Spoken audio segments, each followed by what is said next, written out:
我是77届，也就是文化革命结束恢复高考的第一代大学生，但实际上上大学是已经到了1978年了。1978年3月21日，星期一，这一天有27万新生在明媚的阳光里踏入大学校门。在新生中，小的只有16、17岁，大的已是人到中年。但在他们的眼光中都充满着希望与欣喜。对许多人来说，他们已经等待了整整10年的青春岁月。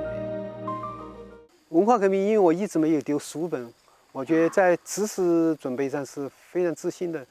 那时候考研究生确实也，我觉得出的题也非常简单，我觉得好像好几个门类随便挑一个都可以考上，有这么一个感觉。当初我曾经考虑过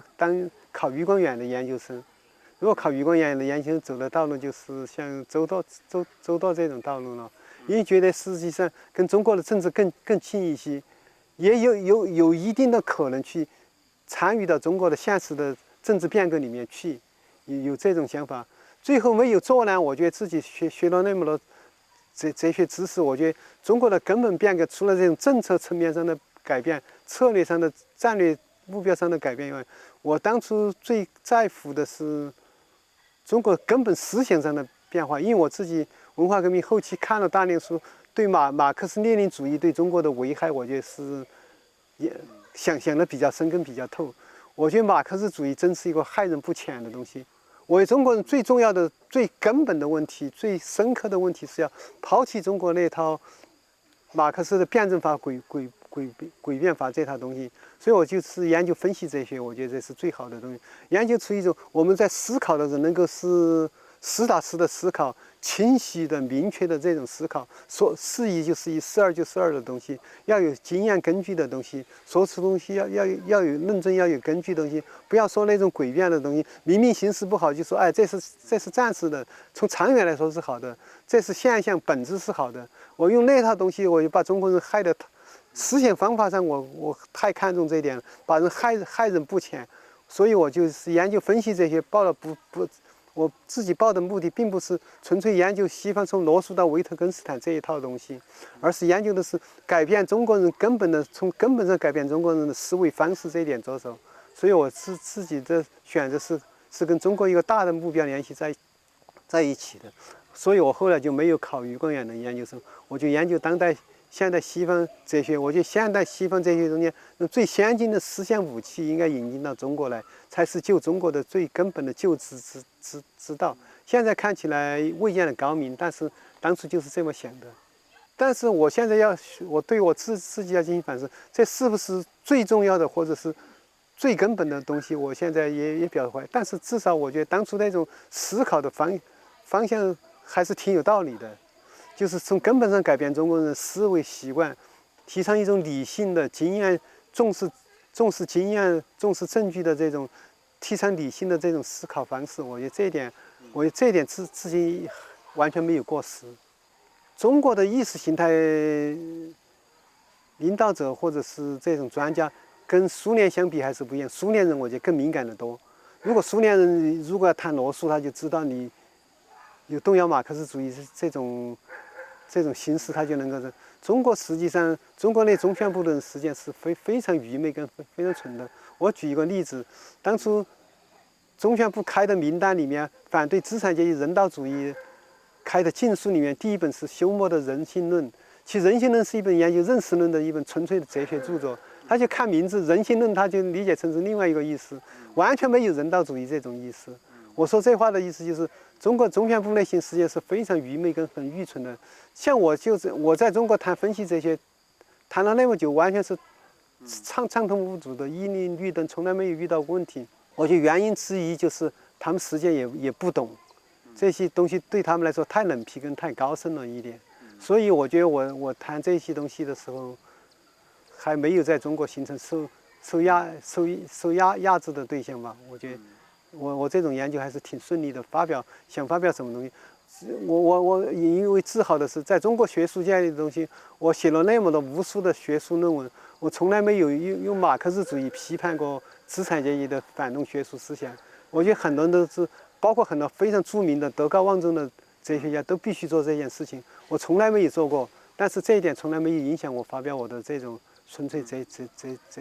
学术的论文。这一点呢，也是那种题目，表面上看起来是一个很冷僻的题目，而且这些主管意识形态官员的这种思想也是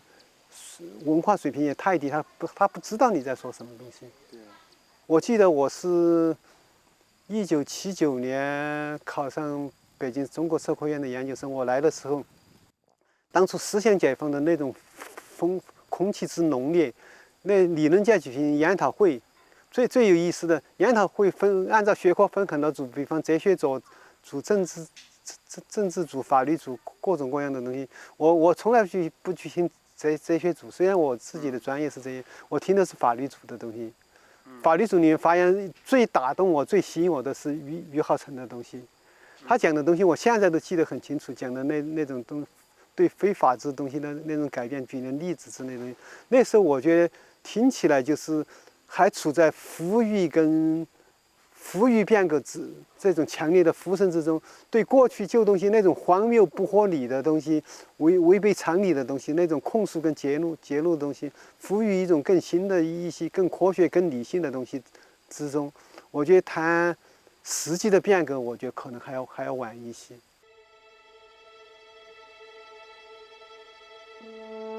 此时，在北京北郊，中央党校内部刊物《理论动态》的编辑们正在酝酿一篇叫“实践是检验真理的唯一标准”的文章。文章提出了观点与两个凡是截然相反的理论命题。与此同时，南京大学教师胡福明把自己写的《实践是检验真理的标准》一文寄给了《光明日报》，两股思考的力量聚合在了一起。我最大的分水岭有2件，第一件事情就是中共中央通过了关于建国以来若干历史问题的决议。那时候党内有4000名高级干部参加这种讨论。当初我们对这种事情，我也知道一点是那种原因，因为这毕竟是实践是检验真理标准，涉及到一个哲学命题。而我是中国社会科学院哲学所的研究生，我们研究生的很多导师就是参与了上层这些东西的，比方我们辛本斯，他自己就参与了这种，还有一些别的导师，所以我们对当初中央内部的一些情况，我们作为学生这一辈来说，我们虽然了解的是比较多，跟信息是比较灵通的。当初我觉得中国面临一个最大的问题就是，对毛泽东是采取严厉批判、根本否定，还是采取一种批复的跟辩护的态度？在这个问题，最后是邓小平的辩护的态度占了上风了。而且这一步并不是注定邓小平要占上风，实际上也争论的非常之大，就是那种平衡，实际上多加一点力就会打破。邓小平最后他有一种考虑，觉得不保毛泽东的话，就等于是共产党跟统治地位会受到危害。他把这个道理跟共产党内部把它讲透了的后，最后他的意见占了上风。这占上风，实际上邓小平也就是一念之差，他稍微同意这么一点。因为比方像我们那些导师，就是参与高层纪要的人回来跟我们讲，到了这种地步，就在讨论这关于若干历史问题决议的时候，说那些很多老军人就在那里骂的话挺厉害的，就说毛泽东这个人做那么的丧尽天良的坏事，现在嘴巴一撇就没事了，那怎么行？就是党内实际上是党内军内跟人民中间那种要求彻底根本对毛泽东做根本性否定的这种声音，对毛泽东的做法、毛泽东的方针路线做根本否定的做法，这种呼声是非常非常之高的。如果邓小平往这边顺应一下的话，也是就走过来了，也不会就是好像那么一子天下就会大乱，就控制不住局势，共产党天下就没有了。我觉得根本不是这种局势，那种力量是非常大，甚至是超过这种保毛泽东的这种力量。但是邓小平最后就选择了那一点，当然他有他的考虑了，这是一个问题。另外一个问题就是理论误区会，那时候那种对中国进行最根本的意识形态根本根本政策跟根本制度改革的呼声是非常之高的，而且说的是非常之彻底的，对文化革命前那套东西基础的东西的否定是非常之彻底的。类似像王若水啊、俞浩成啊，或者是党内很多高级干部，实际上那发出的声音都是非常坚决跟非常强烈的，但是也就差那么一丁点，那种力量的平衡一旦被打破，往那边走就往那边走了。我觉得那是一个分水岭。其实80年代初的时候，中国想活出去的问题，活去活从往哪一条道路走，是走宪政民主道路，还是走毛泽东的老路？这一点实际上是选择的余地是很大的，但是可惜中国总是选择是对最不幸的道路在走。解放思想，开动脑筋，实事求是，团结一致向前看。只有思想解放了，我们才能正确地以马列主义、毛泽东思想为指导，解决过去遗留的问题，解决新出现的一系列问题。如果邓小平当时顺从党性、军心、民心的话，对毛泽东进行更尖锐的批判跟更彻底的否认，我觉得邓小平在中国历史上地位会更高一些。我历史对他评价会要高得多。他没做这一步，实际上他的整个局限性，他的整个器具之小，就狭窄在共产党的江山要保住。他想的这个问题，我整个历史潮流中国怎么顺应历史潮流，走一条人类文明的康庄大道，这一点我觉得在他心目中占的比例要太小了一点。其实他本身也还是想追求一个不朽的功名，追求一种伟大，看得出来。比方美国的杂志把他当成封面人物，他还是挺得意跟挺高兴的。实际上他很看重这些东西，他追求这些东西，甚至我们从后期能看出来，他跟戈尔巴乔夫之间有一个比。戈尔巴乔夫在西方受到热烈追捧的时候，他心里其实也不是滋味儿，他实际上也想盖过戈尔巴乔夫，也想超越这一点。他这种像这方面倾斜的这种动机，我觉得也是很明显的，而且我们都能够感觉到、能够看出来的。但最后觉得保共产党江山这一点占的权重对他来说太大了一些。实际上，如果我认识他，我劝他的话，我觉得往那边走，实际上更成功、更伟大、更好。对你追求个人的功名来千秋功业来说，也是一个更好的东西。实际上，我觉得他，当然这是属于他根本的本性，但是他在计算这种利害得失的时候，我觉得也没有看到一些最本质更重要的力量。邓小平他本质上是一个实用主义者，他对中国改革开放，他肯定不是像我们很多人想象那样拥抱了一个人类的普世价值，他肯定不是基于这点出发的，还是基于共产党的统治这一点出发。他始终我觉得出发点跟归属都是这一点，要维护共产党的统治。只不过他觉得像毛泽东那样搞文化革命那种倒行逆施，把生产搞得一塌糊涂，把国际关系搞得是四面楚歌，到处为敌，这种东西不行。他要找一条明智的道路来维持共产党的统治，选择了一种发展生产东西。因为他说他总知道一点，如果贫穷跟社会主义联系在一起的话，这种社会主义最终是没有人拥护的。他把这种粗浅的道理看清楚，也算是他的高明之处了。但是他也仅仅就局限在这一个方面，更深刻的道理他是没有的。我们也不从他的言论跟行动来说，也不可能期望他有更高明的一些看法。当然，他有这种看法也不错。因为搞好经济，让人民过一种比较富足的生活，毕竟也比过那种文化革命那种穷日子，毕竟还是要进步一些。在这一点上呢，我觉得他还是有一些经验跟常识性的东西，还是有一点。这就是他比其他文革派的极左派的代表人物要高明一点的，值得赞同的一些东西。但是他这种东西是非常有局限性的。影剧院焕发新的生机，一大批过去被称为毒草的电影、戏曲、音乐陆续解禁，人们目不暇接。这些久违的艺术作品，仿佛一朵朵重新绽放的鲜花，唤起了人们对美好事物的向往。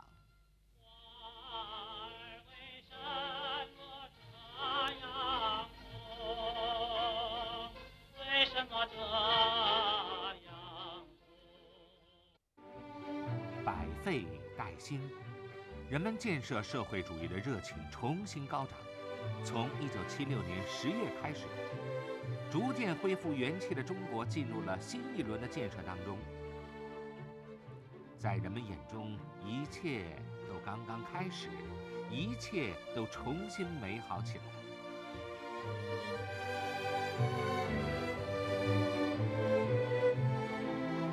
把80年代当成一个美梦来追忆的想法，我觉得，首先我想说的是，它是有道理的。那确实是一个充满了希望的、充满了启蒙精神的、充满了理性精神的时代。特别是充满了希望。我觉得这样说的话，要歌颂那个时代，用这个时代跟现在的这种压抑人心的时代做一个对比的话，我觉得是完全有道理的。当初人们确实是思想上是比较无所禁忌跟无所畏惧的，但是这一点我觉得有2个理由。当初的思想解放实际上是相当之有限的，就算不是不算是受当局的直接打击的话，我也可以这么说吧。80年代的中国的思想导致中国思想发展的最高水平的东西，可能我觉得应该可以算是李泽厚的东西。李泽厚的东西实际上从某种意义上是一个半解放式的人物，实际上他的整个出发点基本还是马克思主义的东西。只不过他用一些西方新的时髦东西来补充进来，他想搞成一个更加人性化的、更加有道理的、更加讲道理的马克思主义的东西，更加适应现代社会的这种人的尊严式的东西。所以我想说的东西实际上是什么意思呢？我想说的是，当初中国社会的、中国知识界的、中国理论界的整体水平就那么高。所以大家感到自由跟感到没有受压制，就是他本身就没有，他最高的水平就是李泽厚的东西。李泽厚的东西，马克思主义加一点西方的皮亚杰的东西。在这种情况下，真正是厉害的东西一冒头，那还是不行。比方魏晋生提5个现代化，那马上就不行了。我觉得这种东西真正要衡量中国当初思想是不是很自由，是不是真正解放的，是不是真正启蒙占了上风的东西，应该看魏晋生的东西，他的命运跟下场，我觉得这最说明问题。但人们现在往往忘记这一点，大家觉得好像是可以为所欲为、畅所欲言。问题是你的为所欲为、畅所欲言，说的东西本身就是在跟党的东西。党的意识形态并不是非常冲突的情况下，就让你说，你也只说到这个水平，所以你感到80年代是没有受压制，没有受压制是你想不出应该受压制的话。我这一点一般人也没看到，所以我觉得现在评价80年代，我觉得确实是一个不可追忆的美梦。这个道理基本基调，我觉得还是成立的。但是问题就出在2点，一点是忘记了那种压制的东西，清理精神污染跟反对资产阶级自由化的东西，就运动一个接一个这种东西不谈。另外一个就是大家的整体水平本身就是有限的，给了你不对你进行压制，你也就是那水平，也是从马克思主义基础上搞一点新花样，搞一点新变种出来。这种东西从现在更彻底的思想来看，我觉得应该给一个恰当的评价，我觉得才说得过去。因为中国处在一个封闭的环境里面，他不知道人类本身应该有的生活是什么样，一个正常社会的正常运作社会本身应该什么样，他不知道，他总是跟最坏的东西，也就是说，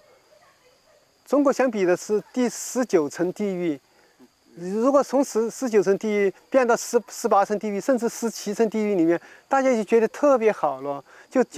就完全是采取一种歌颂的态度了。他就不知道有人本来应该最本真的生活到底应该是怎么样。我觉得现在对80年代的歌颂也就出于这种意思。